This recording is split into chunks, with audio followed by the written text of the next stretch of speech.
What you say, who the hottest on the airwaves? Say so radio, shutting down the headset. Who provided the hottest topics on the streets? Got the market talking about it from the DM to the V. Pass the bitches round the table like a hot potato. Step to the mic and don't let it go. But you say so, but give the credit where it's due. WLVS, ha, nothing but the truth. Say so, say so, radio. Say so, say so, say so, radio. With Andre and Sky. Welcome everybody. Hello. Welcome to SaySoRadio. I am Andre. I am Sky. Good morning, everyone. Good morning, and we are Skyping.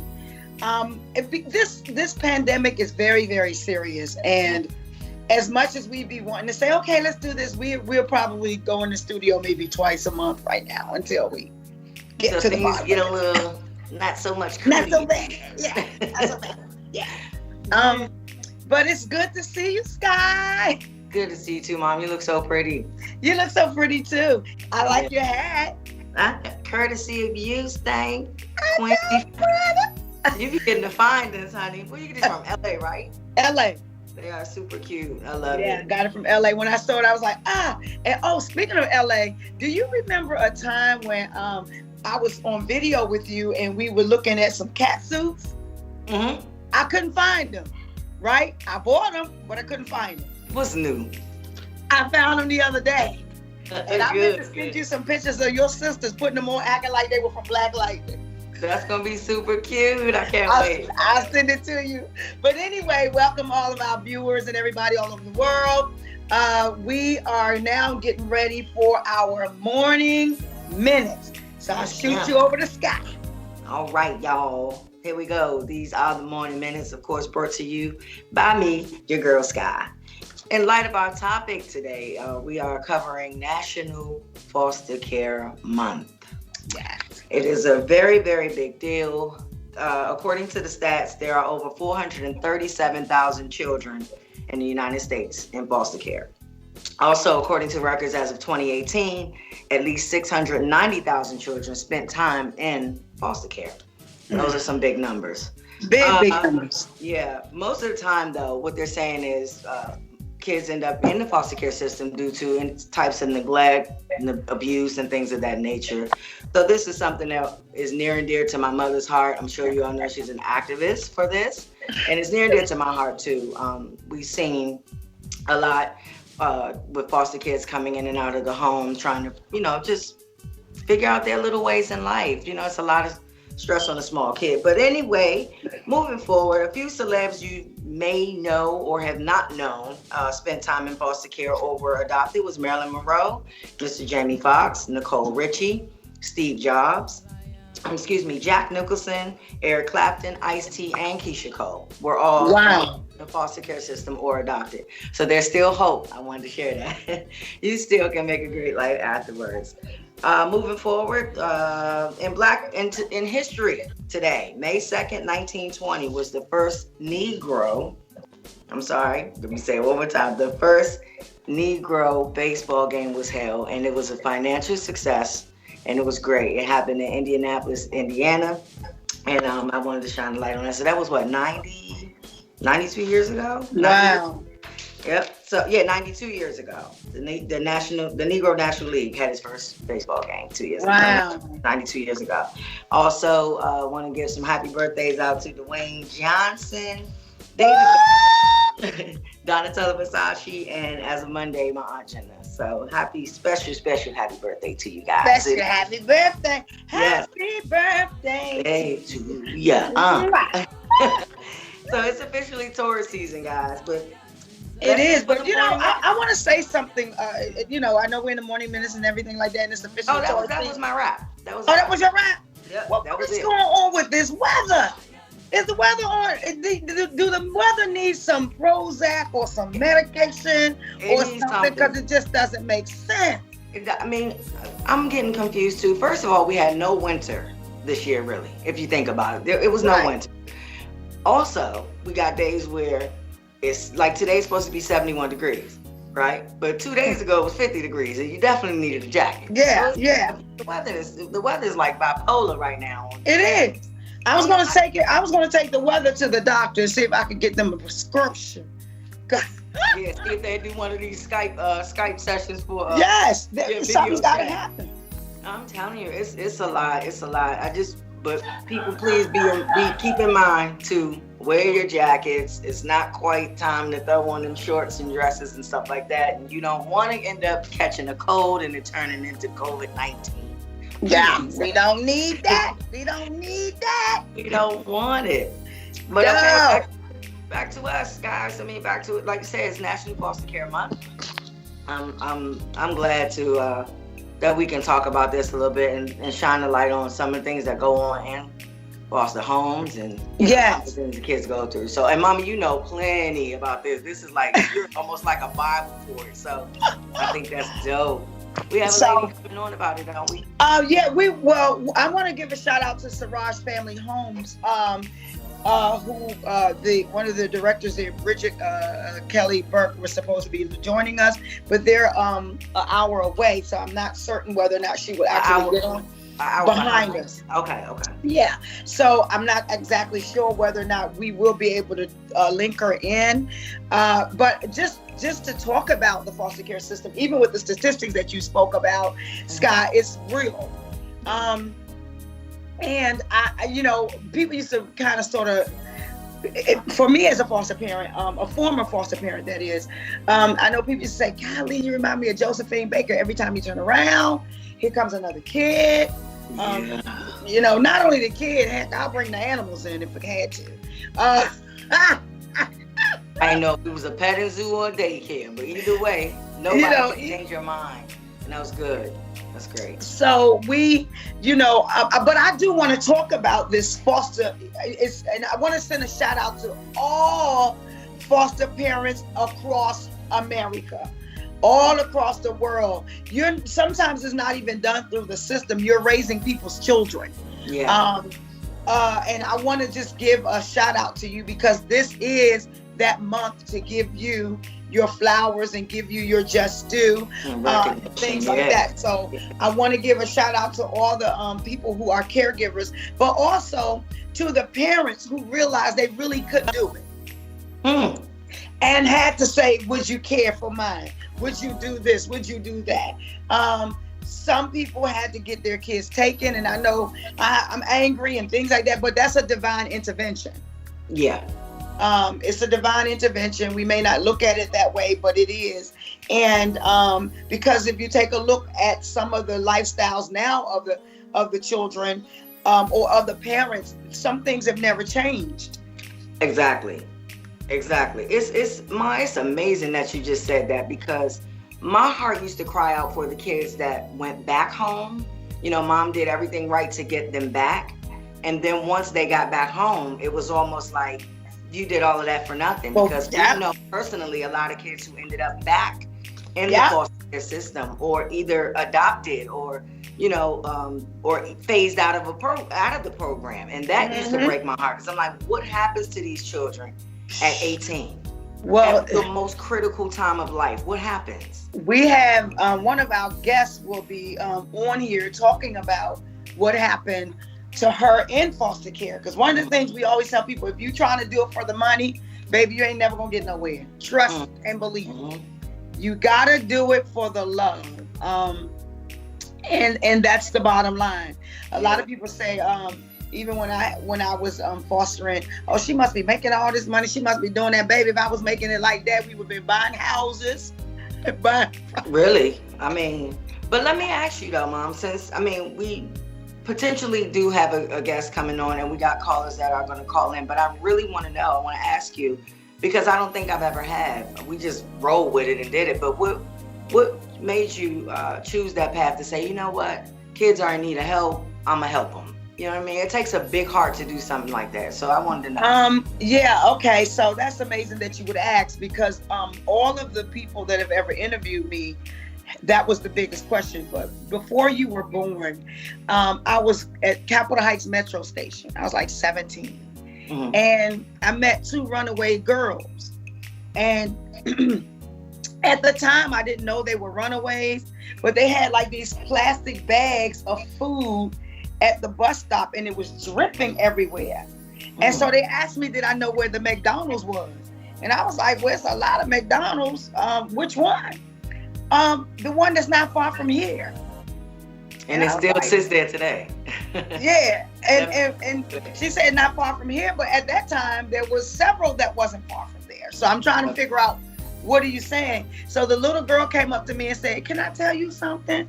I said, yeah. Well, we ran away from home because this happened and we're going to get in trouble, and showed her back and this, that, and the other. Oh. And the other one was, they were 9 and 11. The other one said, why you tell her? I told you not to say nothing. Oh. And so I ended up calling the police because I couldn't take them home. I wish I could have, but I ended up calling the police, and they came and got them. So of course I kept calling and found out they went to St. Anne's Infant Home, which is in Hyattsville, Maryland, and they couldn't tell me any more information because I was young. And I kept saying, wow. And then of course my life ended up, I felt like, and this is my personal story, I just felt like I didn't do well enough to protect you and your brother. I felt like when I got on the other side of the drugs and alcohol and stuff, that I needed to be able to find a way to give it back somehow or another. And so I ended up working at a group home, and that's when all the little young boys, but then there was that one who had been with me until the day he passed, and that was Robert. Of course. And so that's how that happened. And then from Robert came Anthony, Catherine, Tony. It just kept going on. I couldn't stop it. Even when I kept saying in my mind, I'm not gonna do this again. But in my heart, it was saying something different. Okay. And so I kept trying to figure out, well, is something wrong with me? What's wrong with me that I feel like I have to always want to be able to see if I could be super saver mom? But that wasn't, it was just something. It was really something inside of me, and I knew it was going to cost me a lot.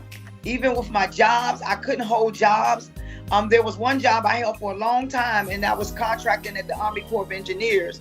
And that was because the director there, hat off to Rhonda Sturtevant, she found favor in me and Lizzie because she was adopting her, she was adopting her niece.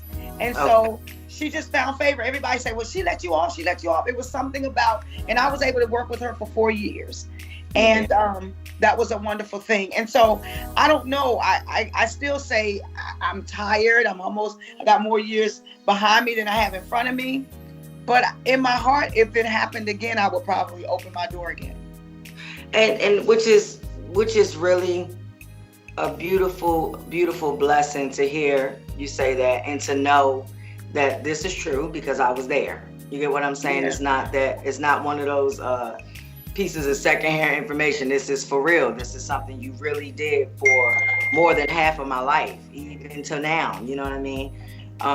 I believe in my heart, the hardest part about you being a foster parent was, first of all, I was always the oldest, no matter what. So I got to look out for everybody. I think that was difficult for me as a kid, trying to still figure out exactly who I am. Yes. And try to build communication lines with you. But with teenagers, that line seemed to get busy sometimes. You know what I mean? Yeah.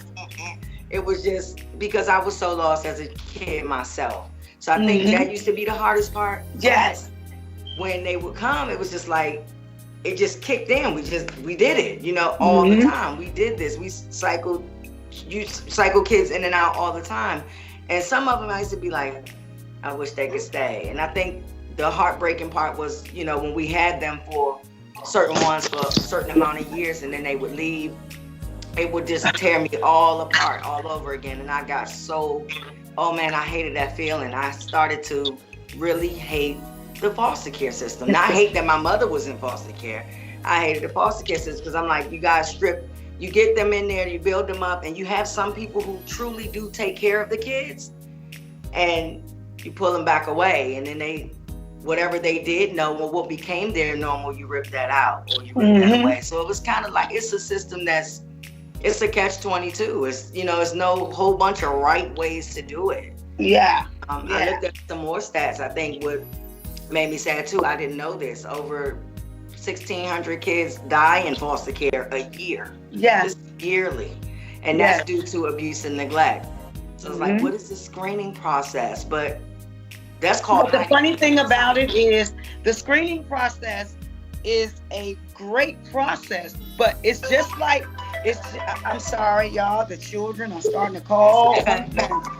Like, I am so sorry. It's okay. This is real life. See what I'm saying? You ain't gotta be apologizing for reality. The process is good because what happens is people tend to think that it's almost like, okay, acting. I'm an actress, so I know how to go and I know how to ace the role. Okay. Well, people who are doing it for money, they ace the role. They ace the role. Wow. The houses are perfect. There's like, if you come to my house, you're gonna see fingerprints. I tell every social worker, everybody that used to come to my house, you're gonna see fingerprints. You're gonna hear me screaming. You're gonna hear a bunch of kids all over the place. You're gonna see toys. I hate slime. Slime is the next Play-Doh. But that lets you know that this is a home where people live.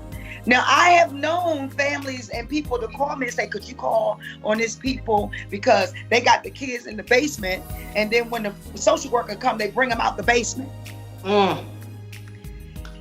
And I'm like, no, and the child is standing outside. It's 0 degrees out there, and they got the child out there waiting on the bus, and the school is 2 hours late. Well, why are you telling me this?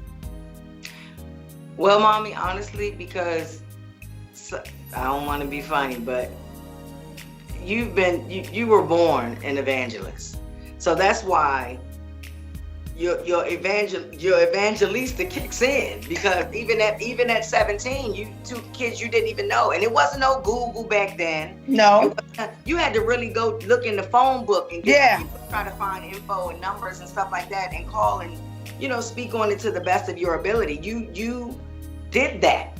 You did that at 17. And I used to get so angry. Like I just said, I used to get angry because I'm like, oh my gosh, some more kids. Oh my gosh, some more kids, right? I knew for a fact that it wasn't a question of, come on, bud, you gonna help me out? No, we were raised, they're here, you help.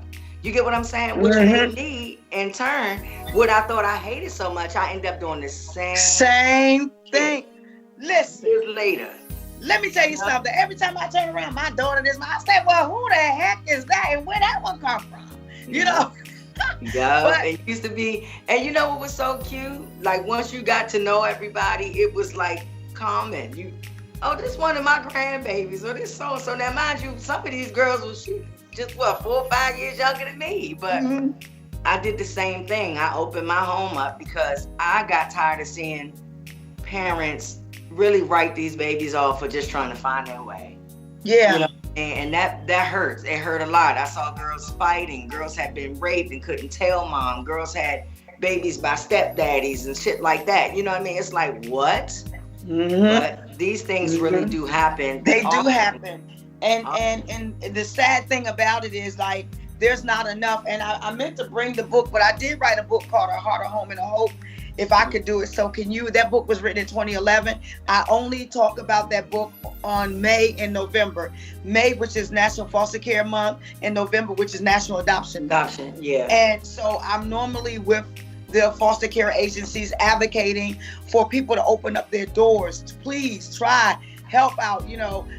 Some people don't want to bring the kids. I've had kids that came in, I was like, where they come from?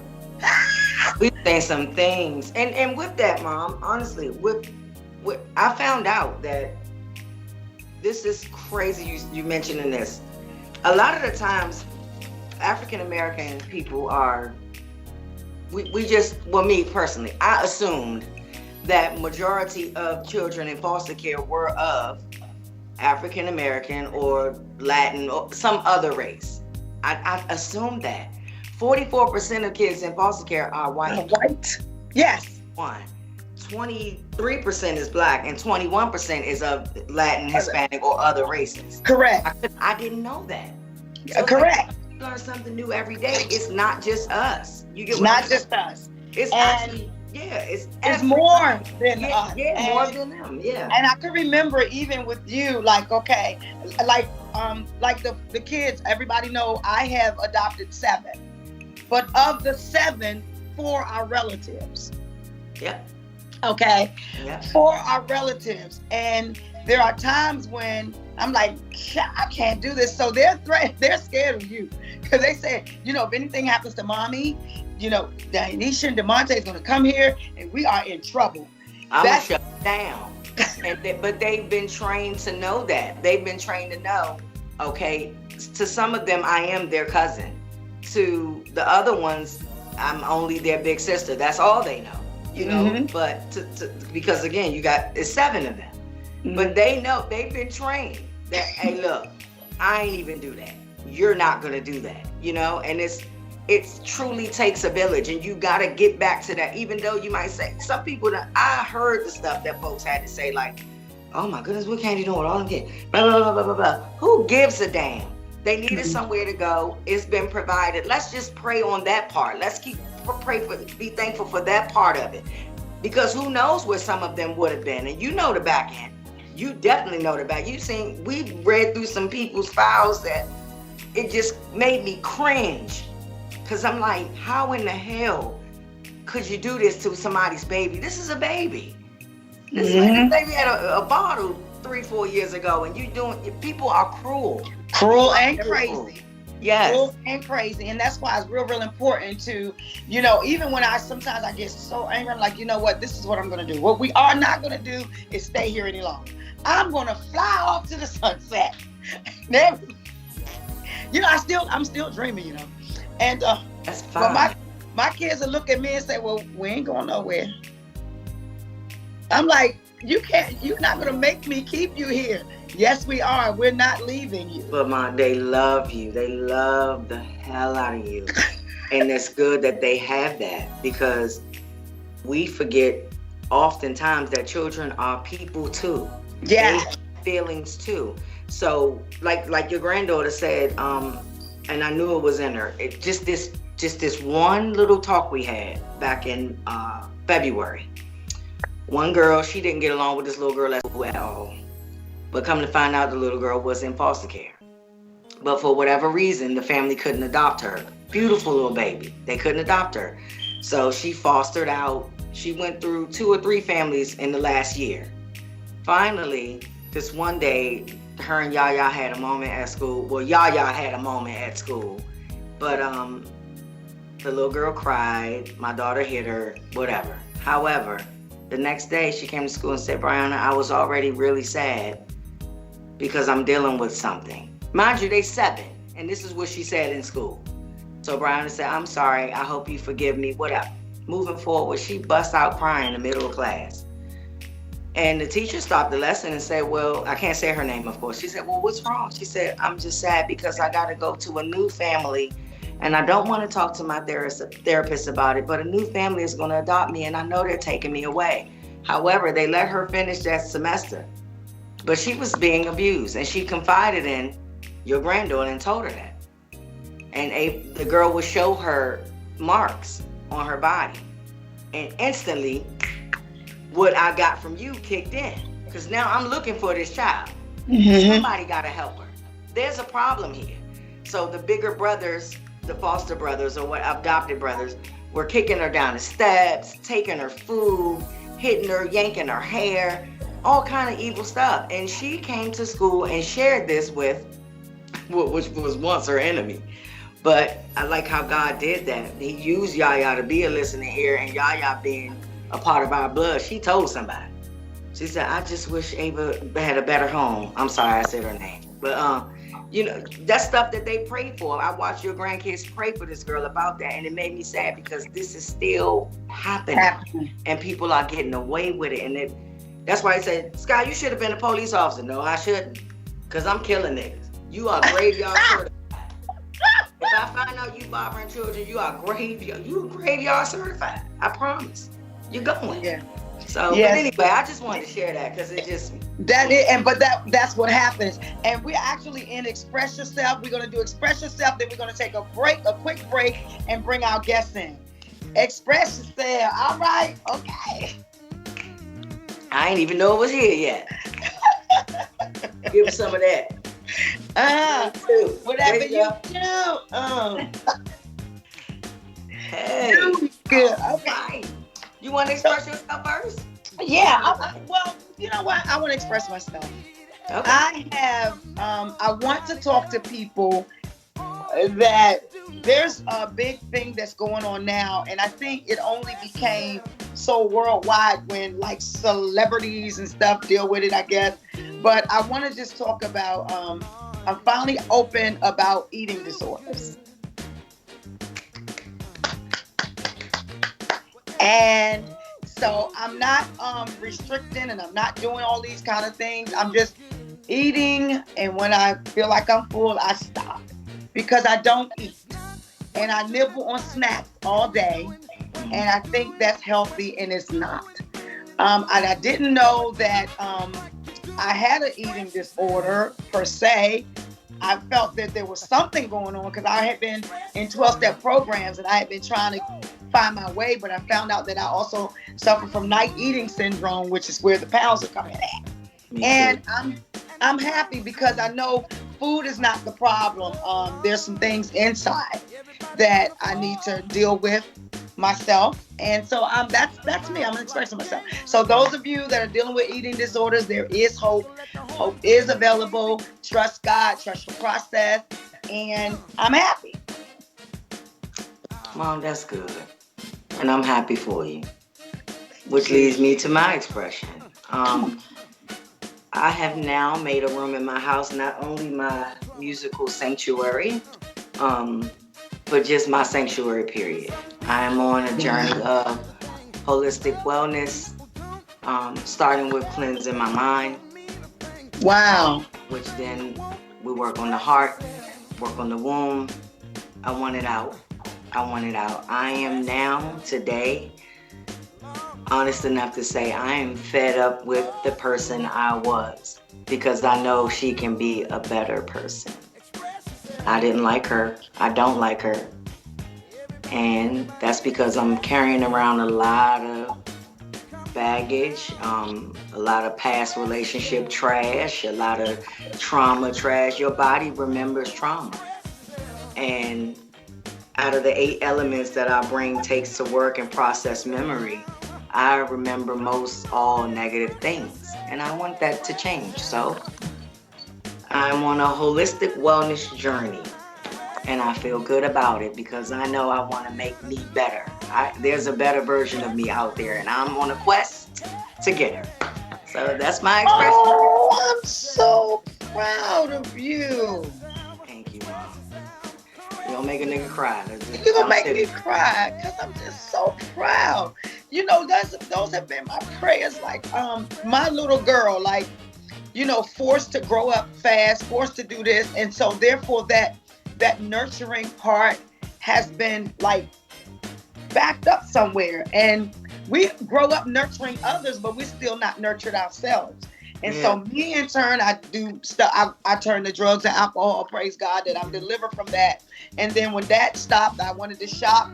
Praise God, He's working with me on that. And then I wanted to eat, but not eat right, and then celebrate and do all these things outside of me. So even my new book, Freedom from the Bondage of Brokenness, talks about stop going outside to fix something that's inside. Because what's inside will illuminate outside. So that's why even when we talk about the world is saying it ain't what goes in you that defile you. It's what's coming out of you that defiles you. Because whatever's in you gonna come out. And so with you saying that beautiful sky, I know her. I made her, so I know she exists. And so I'm just so elated to see the journey, to actually walk with you on the journey. And just, it's exciting because it's holistic for everybody. Because when your mind, soul, and body is well, everything around you is well. So I applaud you today. Thank you. Thank you. It took a long time to really say that and say it in front of other people that I first of all, don't know how to love. And so self-love is almost, it seems impossible when you don't really know what it is. And then I realized, I said, okay, this is a part of it, is because you really don't like this person that you've been walking around masquerading as. You've created some type of exterior to, and I created that person to make me feel better, to make me feel like no one can touch me, nothing can bother me, I'm superwoman, this and that. But when the facade is ripped away and you finally start looking deeper within, I'm like, wait a minute, I don't like her, so she gotta go. Yeah. I don't know. She got her walking papers. Yeah, and it's scary when It you is. start uncovering things. It's Yeah, very no scary. longer do we have to have this big badass mentality, because I could tell. Not only that, we know that there's a soft side when you cry, just like that, and then you feel like I'm a punk. I ain't no punk because you see me crying on me, I'm a punk. Yeah, No. we definitely cry babies. We is crying. Niggas is leaking. Trust me. But We're gonna we're gonna get ready to take a break right quick, and we're gonna come back for sure. with our guest, Miss Monique White. Hello. All right.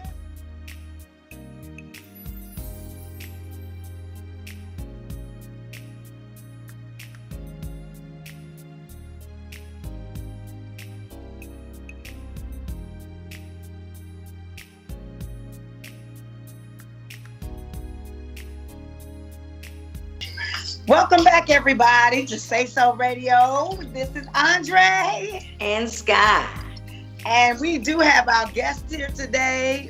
She's via telephone or FaceTime, however we're doing it. But this is Monique White, who has also been into the foster care system. I think I could probably get a picture of her up on the screen. I don't know. Can you guys see her? Our baby. So Monique, Sky, you want to start first? Yeah, it's simple. We know the back end, but if you don't mind sharing a little bit about your experience being a foster child. That's a lot. Well, I guess it's good, bad, and indifferent, and that comes with the territory. Because if somebody is really passionate about helping kids, then it's the love and care there. But if they're just there for the money, then those effects, they become detrimental. And for me, most of the homes that I was in, I felt like they just was getting the money for my sister and I. But there were a few homes where they actually cared and invested in us, taught us certain things about money management, time management, things and ways to build our self-esteem, how to socialize in the world. Wow. So, tell us your experience, when you first got into foster care. Because how old were you when you first got into foster care? I was 6. Wow. And did you stay in foster care all of your life? I was in and out of foster care since I was 6 years old. My first foster home that I was in, I was there for almost 3 years. And I remember that it was so bad that when the social worker finally did come, I had already had my bags packed, thinking that I was going home or leaving, only to find out that they said that my mom wasn't ready for me to come home yet. And then I just stopped talking, I had shut down because I was so scared. Because I was like, man, I have to be here more. I have to be here longer. Wow. Going through this, I have to wait. Well, without us giving too much away, Monique, I remember you clearly as a little girl, and I'll let mommy tell why. But you never even spoke higher than a whisper.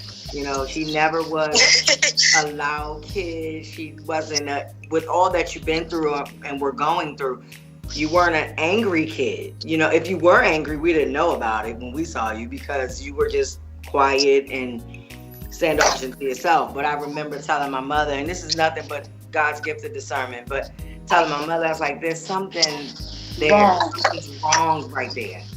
And mom Yeah, was it was like, no, something she's being very taken wrong. care of. But clearly, something was wrong. And I just wish that I was bigger and older and knew how to fight that type of fight, but I didn't. Oh, But trust me, I did too.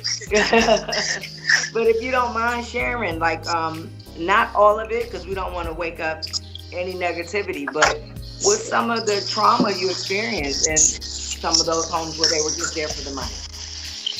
It was more so neglect, physical abuse,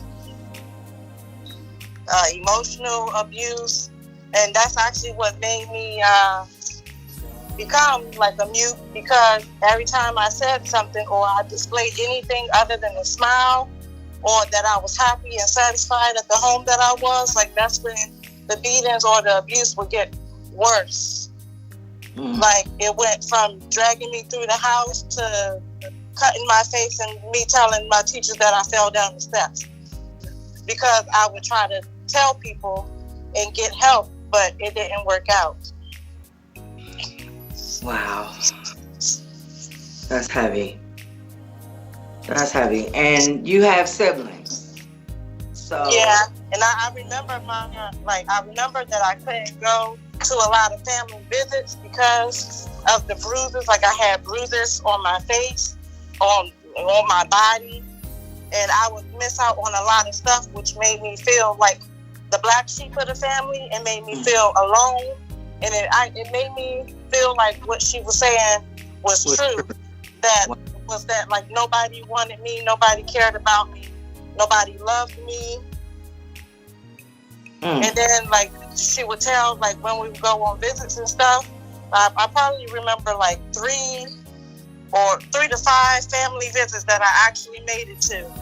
And all I remember thinking the whole time at the family visit, even though I was having a good time, was, dang, I'm going to go back and she's going to tear me up because she's going to think that I said something when I didn't. Wow. And it scared to this day, like I'm cautious about saying certain stuff because I don't know, like sometimes my mind goes back to those experiences, and I think even to this day I really don't want to say a lot of the abuse because it's like I'm over it now and I'm out of it, but it still had an effect on me. Of course, baby. You gotta remember. Go ahead. How many times did you go back home, and when did you actually come out of foster care for good? Officially, I left foster care. I aged out at 23 because I had went to college, so my time was extended there in the foster care system. And so what do you do now? What type of work do you do now? I work with kids now, all ages. Wow. So I'm kind of a mentor, a youth advocate, to teach whatever role that they need me to be in. But my official title, I have 3 different titles because I work 3 different jobs. So but they all coincide with each other. So my first job is a caregiver and a curriculum coordinator, which I just create activities that help build life skills and coping skills. Basically teach the kids how to deal with society and be successful. That's my first 2 jobs. Well, all of my jobs have that in common. But I have caretaker. I have after school mentor, and then my last one is the team director, which I give them activities to teach them like how to deal with their anger management, how to talk about abuse, how to get through abuse, how to get help when you don't know how to, because I've experienced that and I felt like I didn't go through that trauma for no reason. Experiences for nothing. Like it had to be for a purpose. And I know like a lot of people like be asking me like, you have 6 other brothers and sisters. Aren't you tired of kids? Like, no. Like, I want to make my mark on this world, and that's my way to do it. To invest in them what I wish somebody did to me. Give me to like teach me some type of backbone, and maybe I wouldn't have like became a mute for 2 years, I would have just kept saying stuff until I got help. But instead, like to this day, I feel like it was like my fault that I was still in foster care, like in and out of foster care. Except the last time when my mom got sick, and I did end up calling the social worker to tell her to come get us because of what we was experiencing at home. Wow. Due to my mom being sick. Wow. Wow. Well, I'm gonna say this to eventually you. I did learn to speak up and be effective with that, but it took a minute. But and working with the kids, it taught me how to be more effective that way. I want to say this, what I'm getting from you. I've always told you how much I love you. You're a beautiful person. You're a beautiful spirit, inside and out. Like, we can feel that just from what you're saying. And you've turned into now an overachiever to make sure that other children don't have to experience this. Like, there is light at the end of that tunnel. Monique, you are a living, breathing, walking witness to that. So I personally, I thank you for doing what you're doing, for loving what you do, because it's hard after you've been through so much. There are a lot of people who aren't here with us as a direct result of their horrible, traumatic past. And you it didn't happen in vain. You redirected it. You changed the narrative. You're showing kids a better way, another way. You know what I mean? To be hopeful about their future. So me personally, I thank you for sharing that, and I thank you for doing what you're doing, man. Like, that means a lot. And I hope you're gonna write a book about some of this shit. So how about that? It's funny that you said that I'm still here to show other ways, because actually, well, you guys know that I had a brother who committed suicide due to the trauma that we were facing. And to this day, like, my family still haven't faced the fact that it was because of what was going on at home. Like, he was tired. He was our protector, and then that was it. Yeah. Her brother, for the audience, her brother and sister were my children. And I'll just never forget the things that people will make you do. Like, I really didn't want, like, even when Monique is like, it's funny because she's my baby. Like, she's one of our babies, and I'll never forget. People was asking, was she with you too? They're like, no, but I didn't know. As bad as we wanted, and I used to get mad. Man, like, why you don't go get her? Why she can't come too? Her and Roro. It was just the brother name, but they always wanted. She was always like, "Go get her, Roro." And funny thing, your brother just reached out to me the other day. He just reached out to me. It's like we all did a full circle. Yeah, but remember, Sky, I used to say, "Don't worry, when they get older, they gonna come and find me." Do you remember I used to say that? Yep. I used to say, when they get older, they gonna come and find me. And then somebody called me and said that my son, that Tony had, and I got all those pictures of him in his red Long John, and all it. Sitting around the Christmas tree doing Michael Jackson. Yeah. And he was y'all protector, because even when he came with me, he was speaking for your sister. All the time. All the time. And you know what's funny? Back then, Catherine was the quiet one. She was the mute. Back then. Right. And he would say when they were hungry. Yeah. He would say when they were tired. He would say whatever. He would do all the talking. Yeah. Even with Monique, because Mommy, I'm gonna tell you something. I hope Monique remembers this. Wait, hold, Sky. What'd you say, Sky? I was saying, I hope Monique remembers this. But even when you worked it out so that her foster mother could allow her and Roro to come and visit. Right. Remember that? And it was like, still at that time, he spoke for the entire group, family, no matter what. And they were spaced out. Yeah. He knew what y'all needed, what y'all wanted, where to go, what to say. He didn't care. And it was like they didn't even miss a beat. They had been living in different homes. Tony was with us, 2.5, 3 years? 3 years, Yep, it was 3 years. And you know how they went back home? I don't know if I ever told you this. I probably did, because we talk about everything. But your mother told Catherine to tell the people that I hit her in the face with a broom. Yep. Oh, you remember that? Yeah, but really it was that she had got stung in the face by that bumblebee outside. So I told the lady, I said, well, if I beat her with a broom, it should be purple by now, right? But I wouldn't want to let him go. And the sad thing about it was so traumatic because Tony ended up doing a lot of fighting.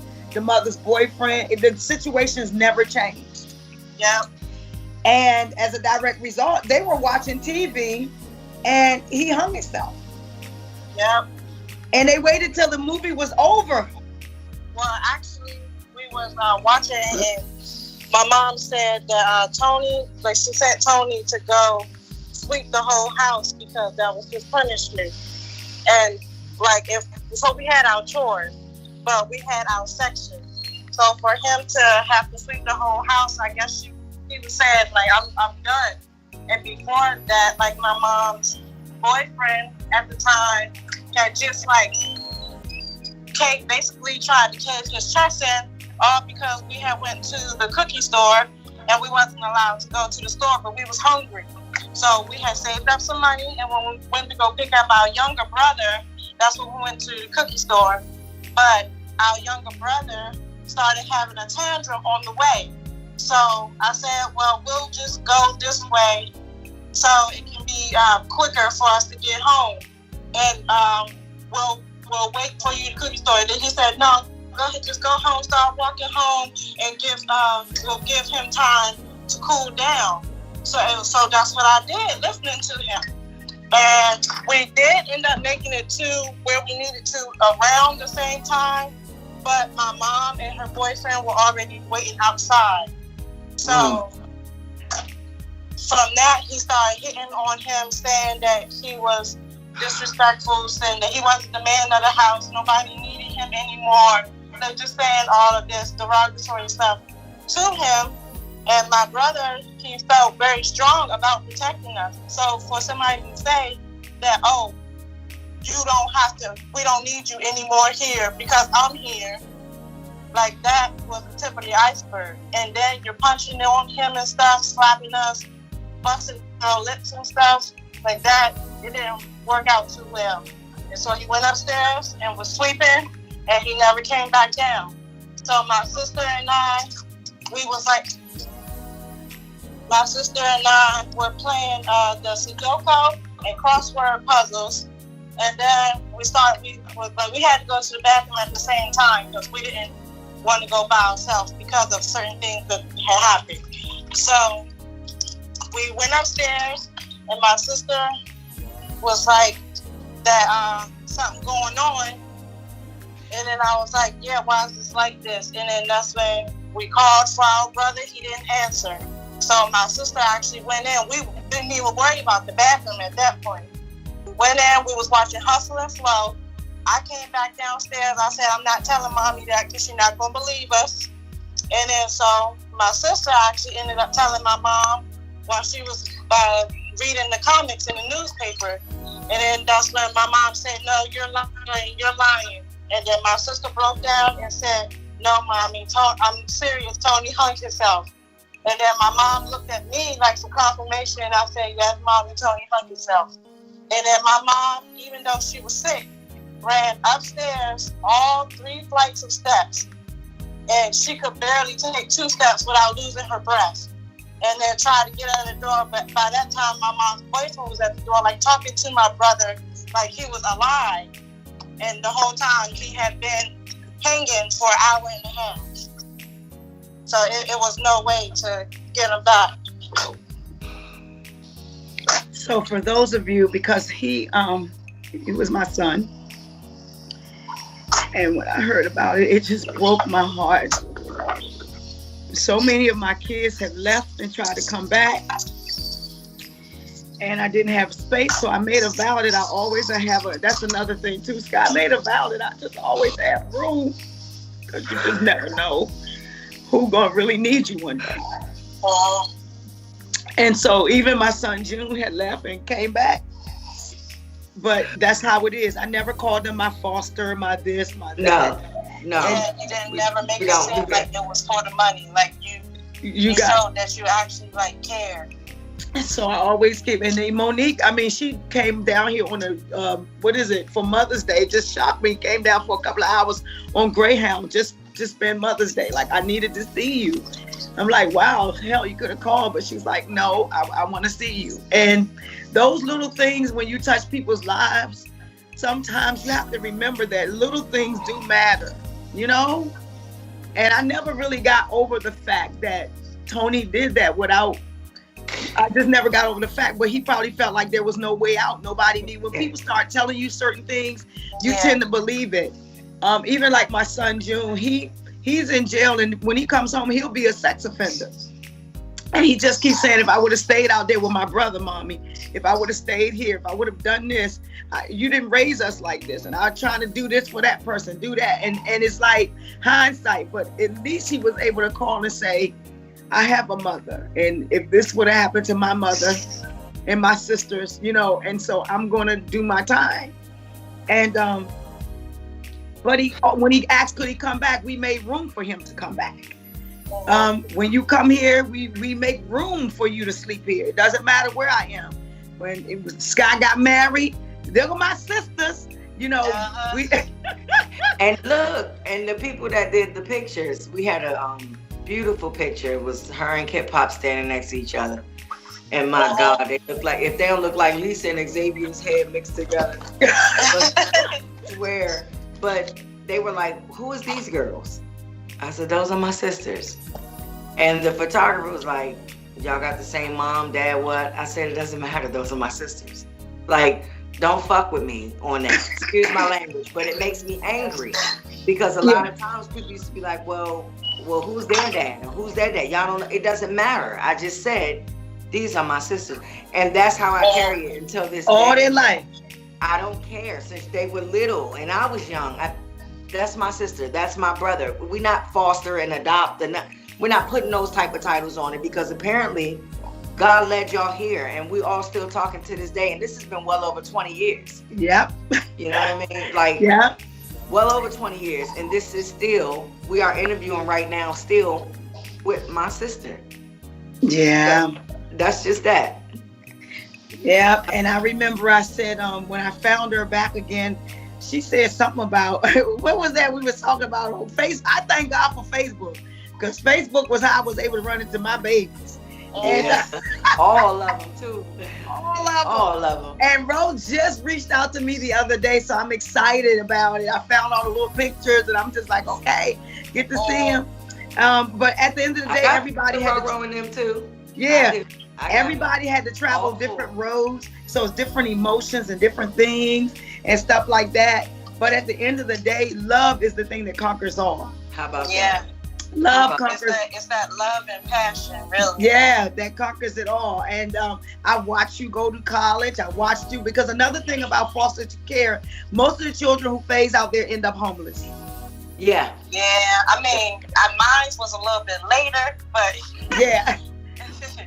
So I still had the college that I completed, and then that happened. Yeah. But that was because I didn't have a fallback plan.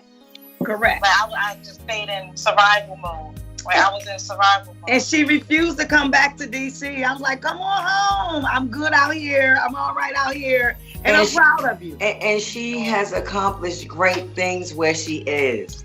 And I'm proud of her. You know what? I'm not just saying it because I live in another state now too. I'm just saying you seem to be doing exactly what God needs you to do. So yeah, do it right there. Do it right there. You're doing fine. Mommy will have us all come back home if she could. I know. Yeah.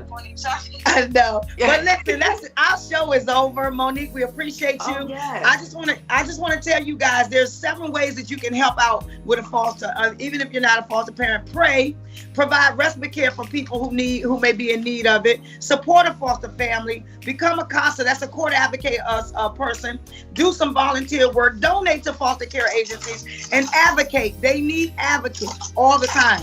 All right? So thank you so much for joining us. Until next time, keep living, keep giving, but most of all, keep loving. Keep loving. We gotta go. Thank you guys. Thank you guys.